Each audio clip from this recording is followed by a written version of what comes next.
Mr. T never could fly, so they had to give him tranquilizers. Look at me, look at me, look at me. We shouldn't have had kids. Well, that was not what I thought you were going to say. Flaming ball of death. We're going to go have a fish fry. And he would fly, but he'd be like the nicest guy ever. Is that real? Yeah, it's real. It's the A-Team. My body just goes, don't know that. I should run. Danger. That way. You never watched the A-Team? No. Don't just be like, no, I'm not. So practice makes permanent, and we have to unlearn a buttload of crap that was completely wrong, right? Yes. We ready? Yes, ma'am. Hello and welcome to the Anatomy of Marriage podcast. I'm your host, Melanie Studley. And my name is Seth Studley. What's up? And today we are talking about the concept of being optimistically strong.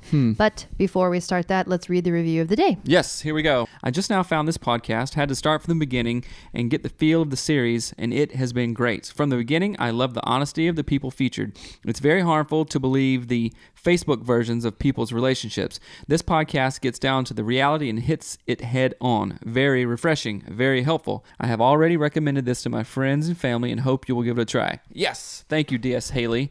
We also want you to recommend it to your friend. I was thinking about this yesterday, I think, and there's this factor, I think it's called 1Z or something like that. And if one person shares one thing and everybody does that, and then things can reach like a pandemic status. So if you guys actually like the podcast and you have a friend that listens to podcasts and you know that they may give this a listen, please share that with them. Yeah, and you can share straight from your phone if you listen from your phone. Oh yeah, that's right. Copy you can just links text the and link. stuff. Yeah, it's easy to perfect. share. So thank you for the review, and let's get on to today's topic, which is, like I said, optimistically strong, which is a concept that I came up with when we were doing our counseling session for the premarital series, which will be coming out in a bit. You came up with this? Yeah. Really? I thought that it was a term. I'm impressed. I mean, it could be a term. I don't think it is. Huh. If it is, I'm sure it is, just two words together. Right. But I was Good job. thanks. But the whole idea of it is that a lot of times in our culture, we are not taught to be optimistic, for one. It's pessimism all the way. It's like, what was bad? What's dumb? How can I complain? And, like, think about all the ratings and reviews of things that are just like people just take a crap on something Right. that was like really well done, but they're like, oh yeah, well, this is what I think. Yeah, I think that's a whole culture of people that are trolly or just glass. Yeah, but I mean, it's empty. everywhere. I know, it it's sucks. far more predominant to see people talk about how bad something is. Yeah. And to have a weak standpoint of, well, I can't fix it. I can't do anything. I can't make this better. Everything sucks. Are we kind of talking about those people right now? No, we're talking, I was like that until today. Until you met me? No. But so I love the concept of optimistically strong because it came, like I said, it came out of our sessions with Ryan and Krista, who y'all will eventually meet in the premarital series.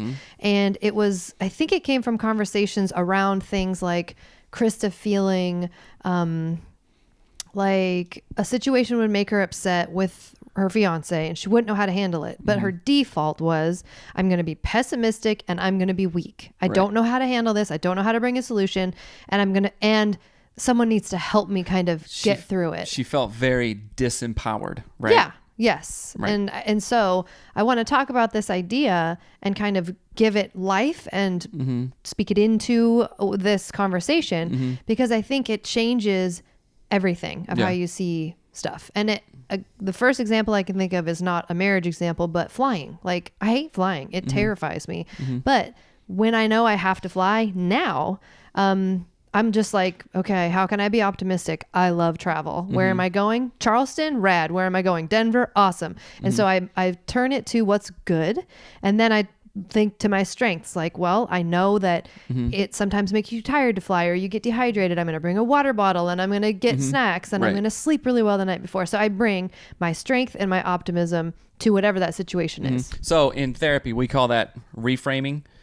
Like, we're just taking a situation, trying to look at it from a different angle and reframing or like refocusing the lens of of how we're looking at it. And then when we have different eyes on something, obviously we see it differently and we react differently and we make up different emotional and psychological and even, well, all kinds of different meanings of it. So when you are looking at flying through an optimistically strong lens, or you're reframing it. You're thinking, yes, we get to go to Charleston. There's tons of restaurants there. There's cool history. There's the beach. There's all this stuff. So then you kind of reverse engineer it into, how can I prepare myself for that? Okay, let's get snacks. Let's get water. Let's get toys for the kids. Let's take a anti-anxiety flying med, you know, to thumb. So this would be a really old reference, but for kids who used to watch the A-Team, B.A. Baracus could never, I think it's Baracus, Mr. T never could fly, so they had to give him tranquilizers, and he would fly, but he'd be like the nicest guy ever. Is that real? Yeah, it's real. It's the A-Team. You never watched the A-Team? No. Yeah, it's kind of an old thing, but you're Mr. T. I'm Mr. Well, I mean, I'm going to post that follow your dreams fool thing that I saw on the van. Right. So I guess, be like Mr. T. Yeah, no, just that whole idea of reframing and making the best out of not a potentially stressful situation, an actual stressful situation. Well, okay. So yes. I use the example of flying, but let's use just a relationship example, because I think like you talking about, that's just the term for reframing. Well, I want my frame to be optimism and strength, not just, I'm thinking of it differently, because different doesn't always mean better. Right. I could reframe a good situation and make it bad. Right. Right. So you're saying start out with an optimistically strong view that you see stuff. Yeah. So really the need for reframing will come along less often, because you're already, my glass is half full. How can I do this? How can I, crush this or whatever. Yeah. Right. Okay. Yeah. I like that. And the thing that it makes me think of is, so let's come up with like a scenario that's marriage related. So let's say that we have a party that we're putting on, and it's like my birthday or something, and we're going to invite a bunch of people. We're going to have to set up things outside and whatever. I could view that and be like, oh, that's going to be so much work and blah, blah, blah. And why I think it's important to point this out is that if I kind of have that negative, pessimistic filter, everything I say and do and behave in regards to that event is going to like go on to everyone else. So if I'm like, oh, it's going to be so hard. Right. My kids are going to hear me say, it's really hard to set up the badminton net. Yeah. Right? Then that will paint their view of the world eventually, right? Yeah. And so I think it's important, but let me backtrack, because I have 4 or 5 points that I wanted to share. All right, go for it. So I'm going to backtrack for a moment. So number 1 in this optimistically strongness is that you can choose what you want to focus on. And I don't think people realize that. And a perfect example was, I was meditating to Dr. Dan Siegel. I found a YouTube. Your boyfriend, yes, I know. Oh, it's the best. I was meditating, like doing yoga with the lights off. You were sleeping, and it was like the best. I'm going to share the link. Yes. Gave you all the feels. What he talked about, he's like, I'm going to show you that you can focus on certain things, and I'm going to give you an example. And so he said, okay, imagine the space just in front of where you're sitting. And so you imagine that space like right here. And then he's like, now imagine the back wall of the bedroom or the room, right? And you imagine the back, and you focus on, and he's like, now imagine the wall, to your left. And it's really weird, because it's sounds dumb, but it's really kind of insightful, because then I thought my next step was, oh, if I'm sitting in an airplane and I'm freaking out, I can actually think about what I'm thinking about. I can choose to not think about the flaming ball of death. I can also instead choose to think about like how cool Charleston's going to be, or how fun it's going to be to see your parents again, or we're going to go have a fish fry or whatever. And I think it's really important that people understand and acknowledge and act on the fact that they can choose to think about what they want to think about. That doesn't mean things aren't going to clamor for their attention. Right. Like a little kid going, look at me, look at me, look at me. Flaming ball of death. Right. But you can still choose to not look at them. Oh, man. What? This is hard I think that I'm more emotional. Well, I mean, you have crazy emotions too, and you're zany and whatever, but Would you like me to be calm? Yeah. All right. Please, thanks. No, so this is hard for me to even like grasp this, you can think what you're thinking about. Metacognition. Is that what you're saying? Yes. Okay, like I understand the psychobabble of it all. Sure, I understand all that. However, in practical terms, it's hard for me to do, right? Especially if Train you're your flooded. mind. Oh my gosh. I'm going to think about, I don't know. Anyway, okay, I want you to help me through this right now. We're going to do like a real exercise, right? Okay. So I am kind of like heart on my sleeve, kind of emotional. I'm feeling this. I feel like fried chicken tonight, right? And then I could think about fried chicken all day and then literally come home and go, I don't want to make that. And then just do something else. Or let's go to the park today, and tell the kids and this and this and this. But if I don't feel like it, that really changes it just changes stuff, right? And I hate that about myself because sometimes that comes off as being flippant or not following through or not just like, well, who knows? I don't know. Dad wants to XYZ, so we'll do it if he feels like it or something like that.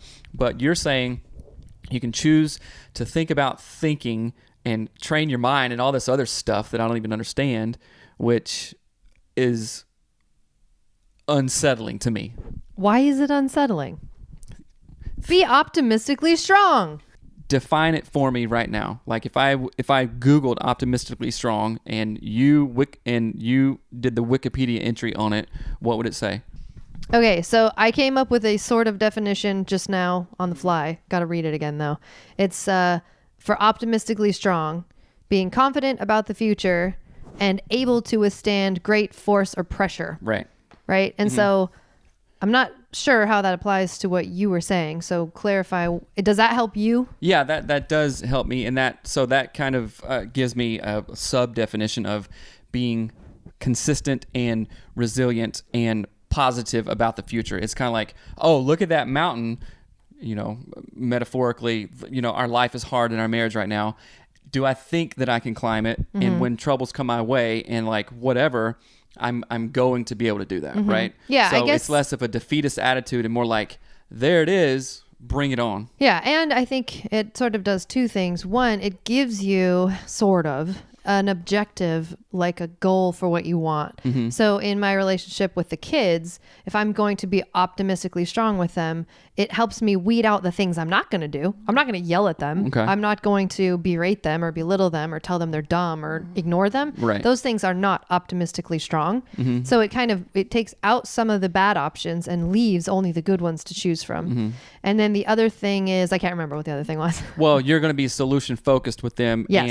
and be very intentional about, okay, this is what I'm not going to do. This is what I am going to do to get me to that solution, like the poster that we have on our wall, solutions only. Let's get to that solution. Yeah. Right? And it goes to number 2 that I wrote is that with optimistically strong stuff, your outlook and your behavior is a reflection of your internal sort of thinking, right? So if you're afraid, your behavior and your outward externalness is going to show fear and anxiety and whatever. But I think why I was talking about number 2 is that you can kind of use your behavior and your overall outlook on life as an indicator of what things you're actually struggling with. Right. So if you're saying like you waffle, like you are easily dissuaded and persuaded to do certain things and you don't feel constant, Right. use that as a like invitation for, oh, this is the area in which I need to, use optimistic strength to get better and improve in. And Right. maybe that is just, I said I was going to do this. I'm going to do this regardless of how I feel about how it. you feel or other circumstances that come up. I think that, again, what we focus on grows. So if I'm focused on being afraid or hopeful or bitter or strong, then that is only going to grow, right? And some people aren't aware of what they focus on. Oh, right. That's the other thing. So this number 2, like your outlook is a reflection. And what you were saying, yeah, you have to look at your patterns and stuff like this and then choose. Well, the step before that is looking at your patterns, right? Yeah. Being self-aware, having your friends speak some truth into your life or counselors or, parents or whoever. But I think oftentimes in counseling, that is the very biggest step, you know, like one of my jobs as a counselor is to point out things that people don't see. Yeah. Wait a minute, you're saying this, but this is what's happening. You ever think about that and the distance between those two? And oftentimes we don't know what we don't know. Yeah. So Well, that's a good point. Then we could use a partner to lovingly help us see these things. And there's another kind of element there where sometimes, and I've talked about this in the past, but sometimes what we actually are doing, our behaviors and our actions don't line up with what we really want. So they don't line up with what we think we're doing and how we like think preferred we're self, acting. right? Yeah. So it's really important that if you know, you ask people like, oh, do I, you know, am I overall like an anxiety person? Am I nervous? Am I whatever? If you're having that conversation with someone and they say, yeah, and I noticed that you're kind of bitter. You talk about this, this, and that. Don't just be like, no, I'm not. Because that's, they're telling you something. They're telling you something, right. Number 3 is, are you going to read it? I'll read it. Okay. Number 3, your attitude impacts everyone, comma, not just you. I like how you added a comma that I didn't have on the board. Well, this is master's degree level reading and punctuation, but whatever. Anyway, your attitude affects everyone, Not right? just you. Yeah. Not just you, right. So tell me a little bit about that. I think that it's really important that we understand this and know this and really take it in and think about it. And I'm going to liken it to the attitude of a baby. So if there's a baby in the corner and they're laughing and cooing and smiling, what do you feel? Warm. It's just good, right? Good. Like, oh, that's fun. That's Soft. nice. What if there's a baby that feels a little bit sad and like confused? What do you feel? Well, yeah, you mirror those. No, tell me what you feel. I feel like, oh, well, what's wrong? How can I help? Kind of thing. What about if there's a baby that's like screaming and throwing stuff and breaking things? Ugh, that's the worst. I want to leave. Right? So we as adults don't, I think, really take into consideration how much our behavior impacts those around us. And if we could imagine someone in a room acting the way that we were acting, how would it change? Right. So not just would I want to be married to myself and treat you whatever, but what if I could actually see a version of myself in a room and I'd be like, oh my gosh, knock it off. Yeah. Or would I be like, oh, that was a nice thing to say or whatever. And I think it's important that we realize and that we really fully understand that how we behave and how we think about things, our attitudes impact everyone else. Another example is our eldest son, who is a tween, and he is fully into tweendom. Yeah. And he doesn't realize that like he can't call everyone an idiot and roll his eyes 10,000 times and have them want to like hang out with him. Yeah. You know, it just it's kind of it's funny, it's frustrating. This makes me think of and I was going to say this, but you beat me to the punch. Would you want to be in a relationship with yourself? Would you want to be your own spouse, right? And there's a lot of wisdom in that because you can do some internal reflection and go, oh, no, the way I was acting last night, that was terrible. I would hate it if you acted like that, right? And then this Jerry Seinfeld bit, and I thought of this too. Would you want to be married to yourself? And then if the answer is no, then you get mad at the other person for even liking someone like you. You know what I'm saying? Like, oh, I'm disgusted. You would like me? Yeah. You go for like the douchebag jerks. Ugh, gross. I don't want to be with you. I judge you because you like me. That's really funny. Yeah, which is really...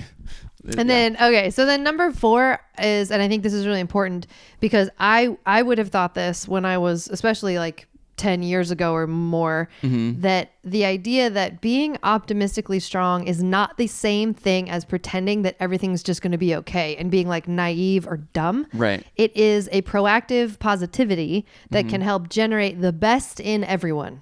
Okay. So like, because I think if I had heard the term optimistically strong, I'd be like, whatever. Stoops. Totally dumb. Like, and because I used to think, for a really long time that being optimistic and happy was like somehow dumb. Like it was fake. Like, yeah, just fake, or like you just don't see the real world, or you're not like as deep as I am, or I don't even know. But that's just sort of the general like superficial something that I thought about it. And I see now how hard it is to be positive and happy and strong and optimistic when things are actually difficult. I see that's a strength. It's not a weakness. It's not that you're dumb and don't know anything. It's like, oh, you're actually choosing to be positive in a situation that's hard. Right. And those people bring a huge amount of strength and value to situations. Choosing happiness is way more difficult than falling into negativity, name calling. Oh, look at them. You know what I'm saying?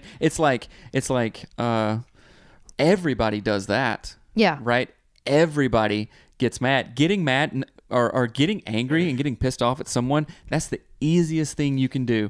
What takes much more effort, much more concerted kind of laser beam focus is choosing not to be that way, choosing happiness, choosing positivity or a growth mindset or anything like that. And it's so weird because it's just like it's I don't understand why it's just default that like everybody complains. I think that it's like evolutionary evo-bio stuff, evolutionary biology, because it's, think about like, what's an animal that hides all, like a rabbit, a nini, as Hattie calls them. A nini. Like a rabbit, you see it in the yard and it goes, huh!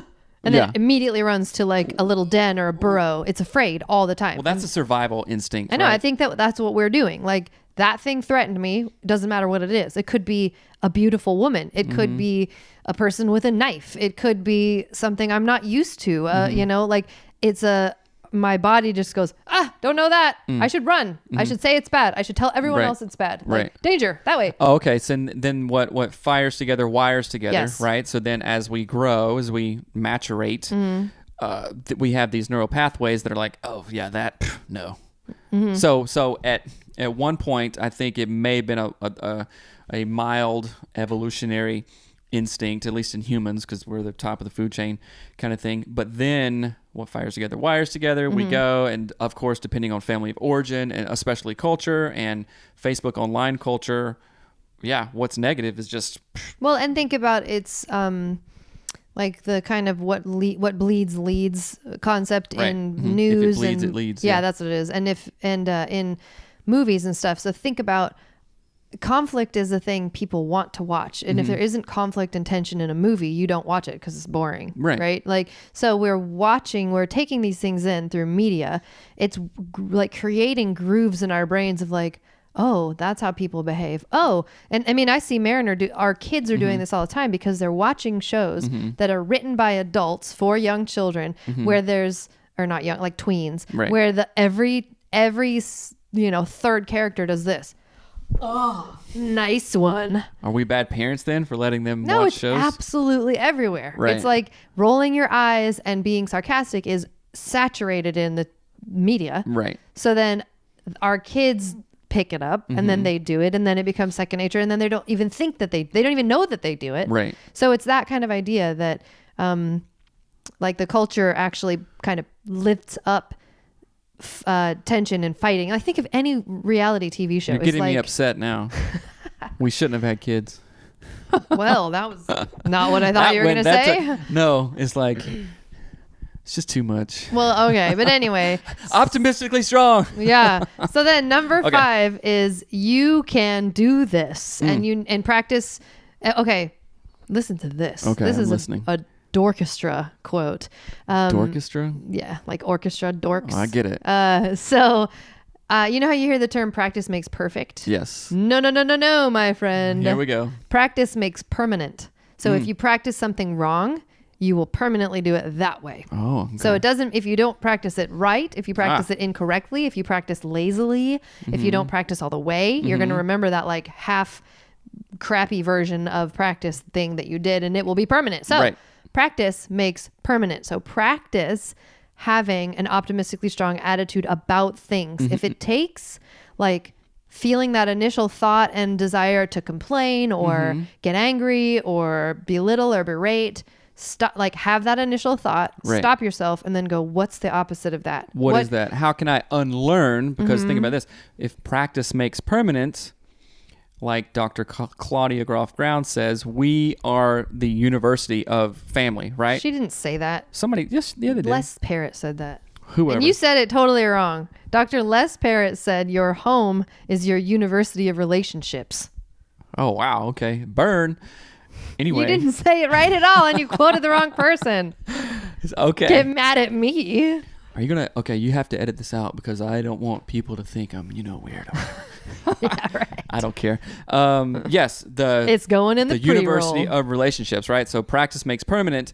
Then we have to unlearn a buttload of crap that was completely wrong, right? Yes. Are Yeah. we willing to do that? Are we optimistically strong enough to do that?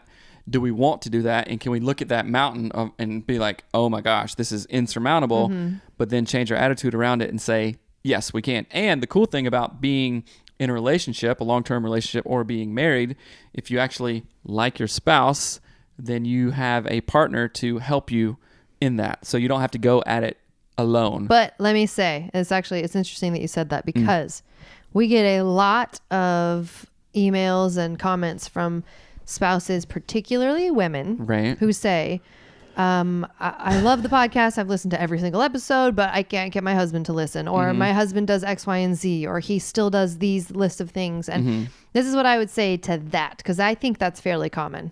That I don't think a lot of couples are team working to dream working as we are. Yeah. And I think I'm excited and optimistically strong about getting couples there. But here's how it starts. It starts with one person.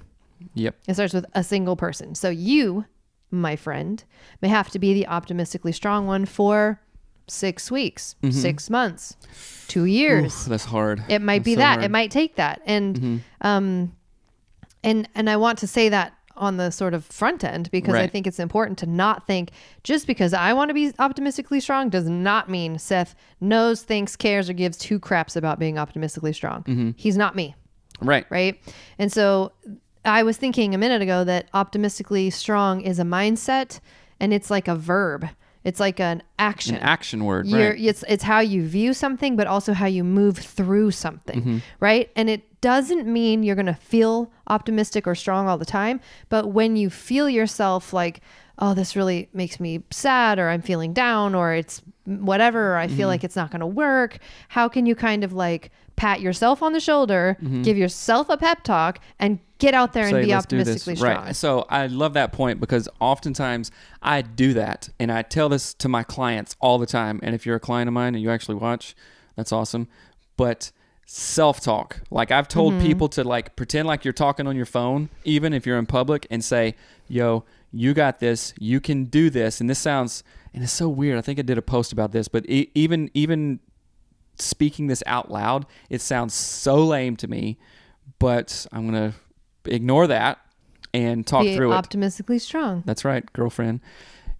Yo, you got this. You actually can do it. You're going to kick some right here and just do it, right? And then like ignore your own internal haters or whatever and just do it, right? I do that often, and it's a good practice. You So talk try on, it. you pretend to talk on the phone. I have, yes. I think that that's super smart. I think that's what I was getting at in number 5, like practice filming yourself.